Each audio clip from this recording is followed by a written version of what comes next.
I'm reading the book called Stamp. It's about what Black people go through on a daily basis, or just different generations of ours that what we go through. I learned about Phillis Wheatley, and Phillis Wheatley was a very intelligent slave, but they didn't want her to be intelligent, but she was intelligent either way because she wasn't a slave, but she still wanted to go to school and learn about what was going on in the world and what was going on with her culture. I look at it as like I said, a mental block. How our people were just they felt the need that we needed to be owned by somebody instead of standing up for our rights or standing up to be or just be a strong people. They just wanted to be stuck like quicksand basically. They wanted to be a followers instead of leaders. That's how I look at it.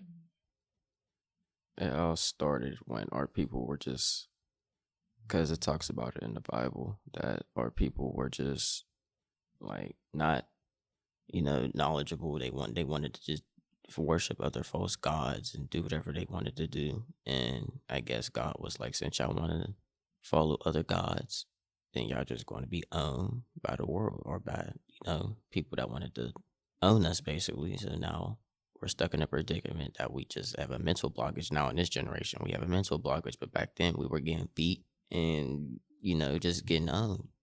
People were selling us. People were treating us wrong. People were selling our children. The mothers and fathers were, couldn't have their children. They had to be sold. Field workers or cotton workers. It's just a lot. It's a part of our history. It's a part of what was going on. And our in our history, it's a part of what was going on. Like what we were learning, like what we were going through, how we were getting treated by police, the police brutality, and how they didn't want us to be leaders. They want us to follow.